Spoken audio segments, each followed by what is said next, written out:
Shabbat Shalom, everybody, and welcome back to our weekly gathering here on YouTube.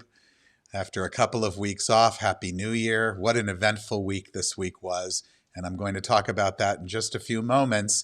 You may have noticed our set is a little bit different. I have to be honest with you, after weeks and weeks and months of having to rearrange the furniture in our house, Arthur and I, well, we decided to move into the age of technical forward thinking with our green screen. And so this will be the set that you'll be seeing me on, and I'll be welcoming you from here every week until we're back together and we get those, as the British say, jabs in our arms. Let's begin now with a video of Arthur lighting the candles to our new blessings. Baruch haor ba'olam, Baruch haor ba'adam, Baruch haor b'shalom, b'shalom, Baruch haor, Baruch haor, b'Shabbat.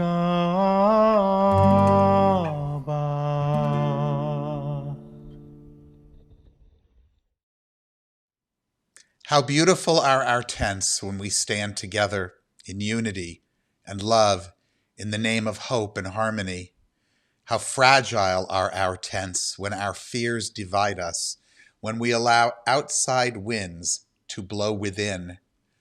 Who but we ourselves can define who we are, what keeps us strong, what keeps us whole? Who but we ourselves can shield us, carrying one another as one against the storm? How fair are our tents when we stand together in the name of unity, in compassion, in strength, for our children and for our children's children. Ken Yehi, may we be so. We continue with Ma Tovu.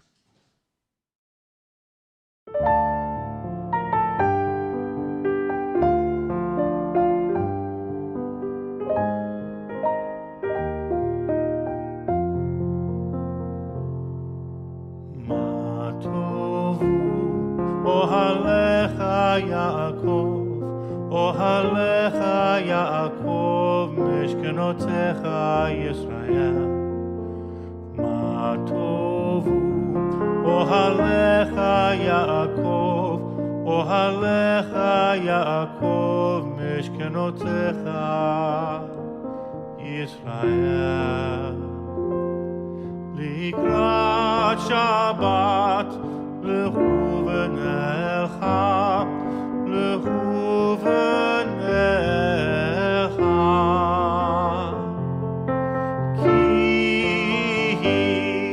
Mekor habraha, Mekor habraha. Ma tovu ohalecha Yaakov, ohalecha Yaakov, mishkenotecha Yisrael. Ma tovu ohalecha Yaakov, ohalecha Yaakov, mishkenotecha Yisrael.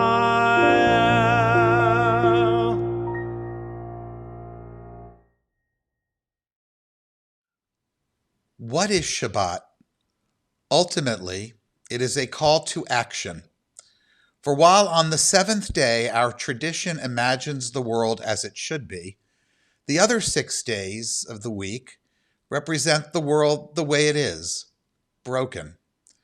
So while Shabbat may be a day of rejoicing, it should also agitate us, pushing us to see injustice in our world, to worry for those who cry out in hunger around us, to mourn the loss of natural resources, and to rage against the forces of oppression and injustice that plague humanity.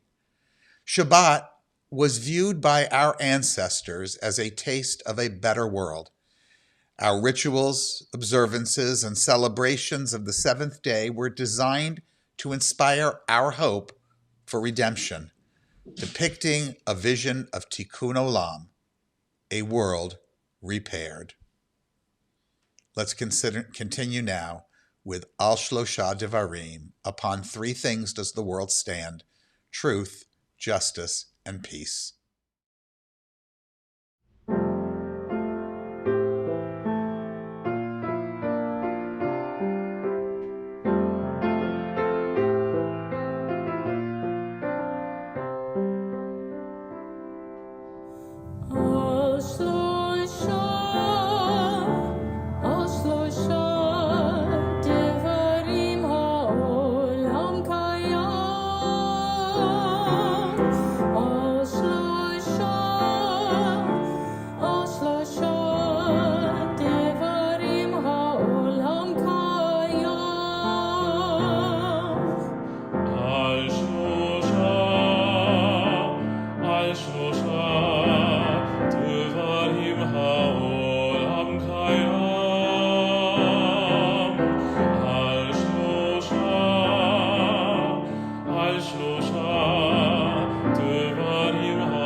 What happened this week has left many of us utterly speechless.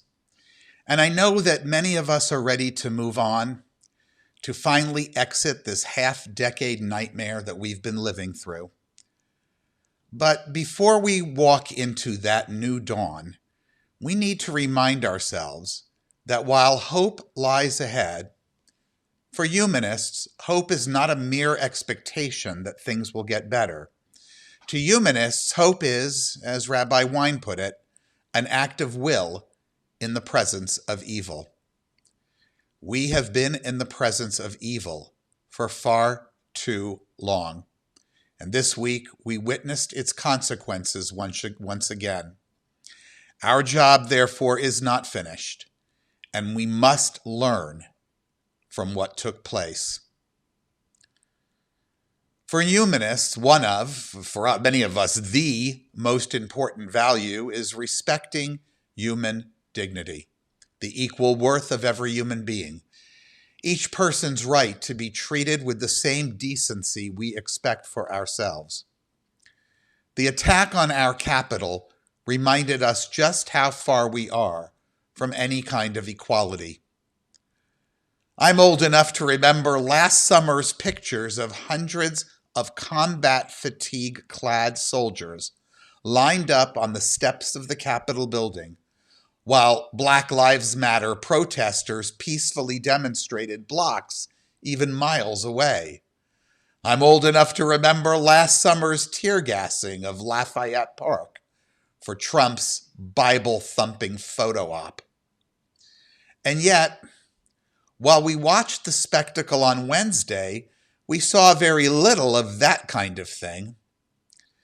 As former GOP congressman and TV host Joe Scarborough said, if these insurrectionists were black, they would have been shot in the face. And if these insurrectionists had been Muslim, they would have been sniped from buildings.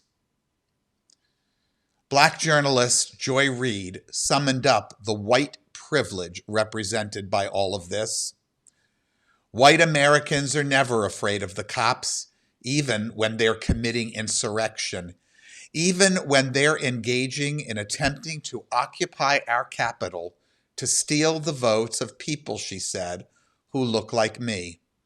Because in their minds, they own this country. They own that capital. The cops work for them, and people like me have no damn right to elect a president because we don't get to pick the president. They get to pick the president. They own the country. They own the president and the White House.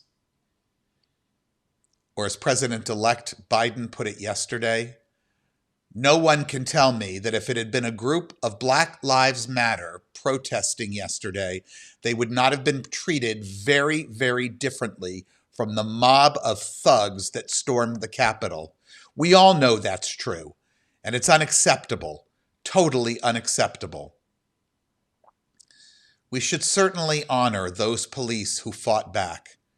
One of them lost his life. But we must also hold accountable those officers who opened gates or posed for selfies with the invaders, and those officials who denied repeated requests by the governors of Maryland, of Virginia, by the mayor of Washington and their police for National Guard and other federal interventions. If we, as humanists, are serious about the value of every single human life, we must not allow this aspect of the attack to go unexamined. That is lesson 1. Lesson 2 speaks to the humanistic values of taking responsibility and holding those who don't accountable for their actions. Whether by acts of omission or commission, for too long now, too many people have normalized the authoritarian, yes, fascistic goals of Trump and his acolytes and allies. And nothing has been more disgusting than watching them try to distance themselves from him now. Well, nothing except those who have continued to support him, even going so far as to maintain their charade of objecting to our votes after the attack. But I'm not just a humanist. I'm a humanistic Jew.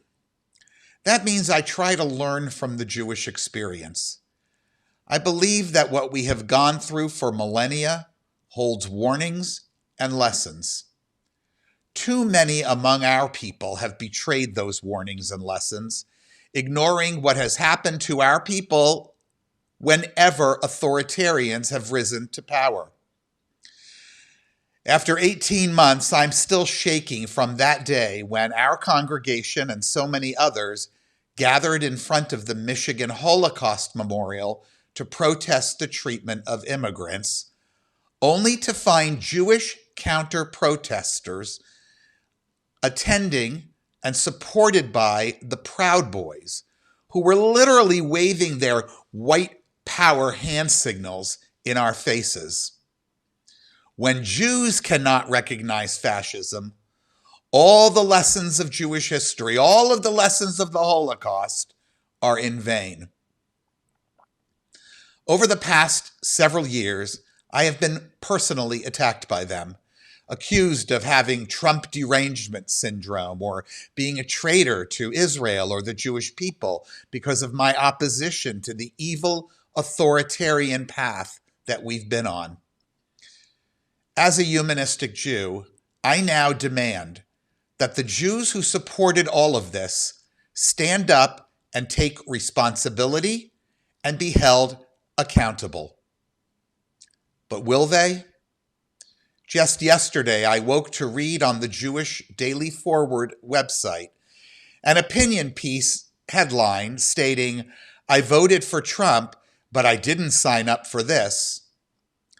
The writer, an Orthodox Jew named Eli Steinberg, described what happened in our capital as a, quote, hissy fit, proclaiming that he is beyond unhappy that my only option to advocate for the issues dear to me was to vote for the man most personally responsible for bringing us to this point.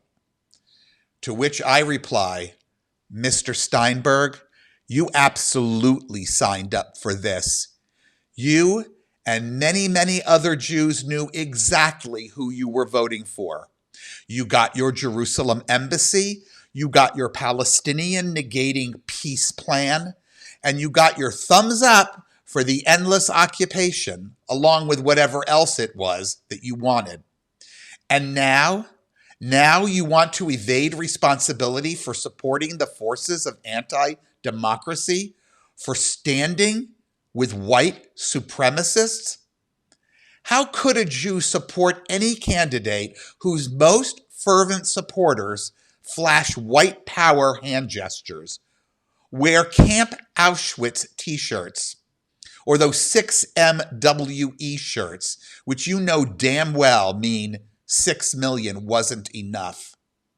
To Mr. Steinberg and other Jews who supported this, I say, don't tell us that you didn't sign on for this. While prominent Jewish conservatives like Bill Kristol, David Frum, Jennifer Rubin, Mona Charen, Max Boot, and so many more were shouting from the rooftops that by supporting Trump, you were signing on to this and more, to his racism, his anti-Semitism, his xenophobia, his trans and homophobia, his authoritarianism, and to top it off, his malignant narcissism, which was so clear to so many, you failed to join them in the brigade of decency. I say to all those Jewish people who go around espousing Jewish values while they've supported or remained silent in the face of 5+ years of this, from the birtherism to this week's insurrection, you absolutely signed on for this. If we, as humanistic Jews, are serious about our values, the emphasis we put on taking responsibility and being held accountable, we must make sure that everyone remembers what's happened here. That is lesson 2. Lesson 3 is tied to what was supposed to be my original topic for tonight, which I will talk about next week, the value of truth. Authoritarians, fascists, can only rise to power when truth ceases to matter. And that, sadly, has been the case in our nation for far too long. Trump, of course, is a world-class virulent liar with so many documented fabrications that if he were Pinocchio, his nose could form a bridge to other planets. We knew that already. But he's not been alone. He's been enabled by a culture of lies that has brought our nation to its knees for years.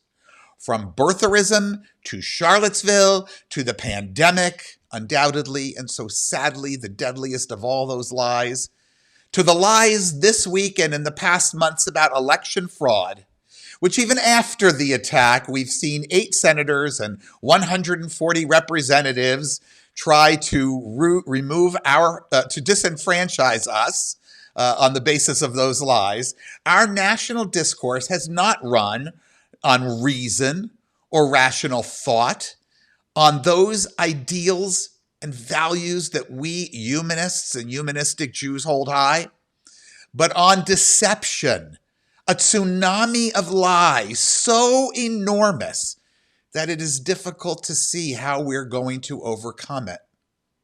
Since the attack, just over the last 48+ hours, we've seen the spectacle of Fox News personalities accusing Antifa infiltrators of the crimes that we all saw their own followers committing. Think about that. We saw this attack in real time. We witnessed them marching through our nation's representative assembly with their racist Confederate flags. We watched them break windows, trample on revered symbols, loot offices and public spaces, ready to take hostages. We've seen confessions by the perpetrators, so far unmolested by law enforcement, on social media. And still, Sean Hannity, Judge Jeanine, Tucker Carlson, Lou Dobbs, and Brit Hume want us to believe that this was the left. If we do not challenge their mendacity in no uncertain terms, I will not be surprised to discover that someday soon, these lies will have evolved into just another set of alternative facts. That is how far truth as a value has fallen in our country. If we, as humanists and humanistic Jews, truly value the indisputable superiority of truth-telling and reason and rationalism over the acknowledged yet evil power of propagandistic lying, we had better work with every ounce of our strength to elevate our values and to eliminate this mendacity that has spread throughout our entire nation. That, for us, is lesson 3. For too long now, our humanistic and humanistic Jewish concerns and commitments have been under attack. And while I know that we are all hopefully expectant of change, we will be sorely disappointed in the results if we let our guard down now. A new administration, a new Congress, neither of them can eradicate these attacks on our values. Humanists and humanistic Jews must continue to raise our voices loudly. We must continue to stand up for Black lives and universal regard for human dignity, the equal worth of every human being and every person's right to be treated with the same decency they expect for themselves. We must loudly demand that those who have endorsed this authoritarianism, this fascist attempt to take over our country of the last 5 years, including our fellow Jews, must take responsibility and be held accountable for their complicity and role in all of this. And we must insist upon the indispensability, the supremacy in our society of rationalism, of reason, of science, of civil discourse.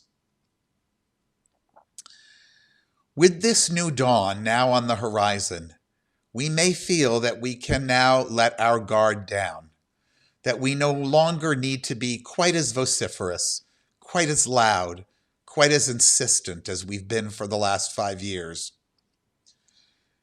But let us look at these past 5 years as a warning, a crucial alarm, that if we fail to resoundingly stand up for our deeply held beliefs, our deeply cherished values, we too may be judged by history as complicit when that dawn that we so anxiously anticipate never arrives.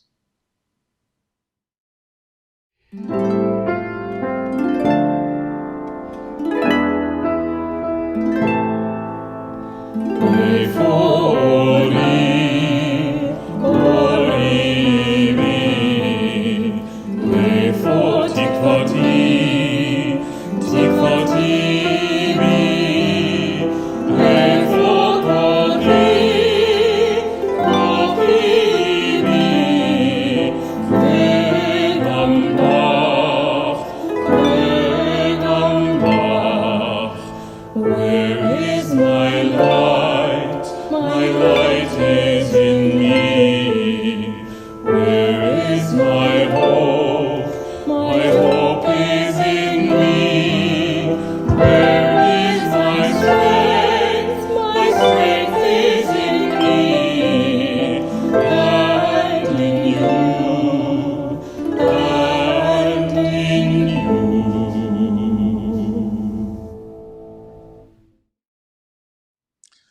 One of the most radical ideas of humanism is that every human being should be seen as having dignity and equal worth, simply by virtue of their humanity. Once we understand that, we are all part of the same species and the same long story, it is possible to feel a connection with all people everywhere. We can imagine ourselves in their position and know that what happens to them could happen to us. This feeling of empathy is strengthened by officially recognizing and guaranteeing human rights. History has shown us that this is the best way to create true peace, truly peaceful societies for everyone. We continue with Na'aseh Shalom.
In this community where we find strength and common purpose, we turn our minds and hearts toward all those who need our love and support, those who are ill, those who suffer pain of the body or spirit, those who are lonely, those who have been wronged.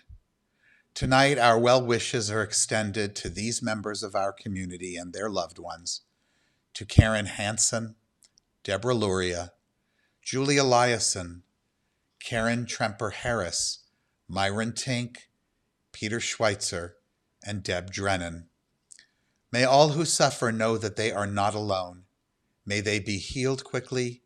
May they experience a complete recovery, a refuah shlema, the renewal of their bodies, and the renewal of their spirits.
Our thoughts turn to those who are no longer with us, our own loved ones, those whom our friends and neighbors have lost, the martyrs of our people whose graves are unmarked, and those of every people and nation whose lives have been a blessing to humanity. As we remember them, we meditate on the meaning of love and loss, of life and death. We recall now our loved ones whom death has recently taken from us, those who died at this season in years past, and those whom we have taken into our hearts with our own. This week, our community continues to mourn the death last month of Priscilla Molnar, and I am sad to announce the death of a longtime past member who had relocated a few years ago to California, Cece Orman Stone. May her memory be a blessing. We also observe tonight the yahrzeits of Arthur Bass, Seymour Blue Bluestein, Emily Bonet, Lawrence Bowman, Margaret Dennenberg, Robert Kern, Alan Lieb, Geraldine Linden, Marilyn Muroff, Dorothy Nesseth, John Scala, Marvin Sharon, Doris Snitz, Murray Spillman, and Carolyn Ziegler. Yehi zichram livracha. May memories of these precious people bring some sense of comfort to those who now face life in their absence. Well, that is our service for tonight, our program that we're so happy to be doing again. We're going to conclude with a beautiful meditation on Hine Matov. Behold how good it is when we dwell together. We'll see you soon. Shabbat Shalom, everyone.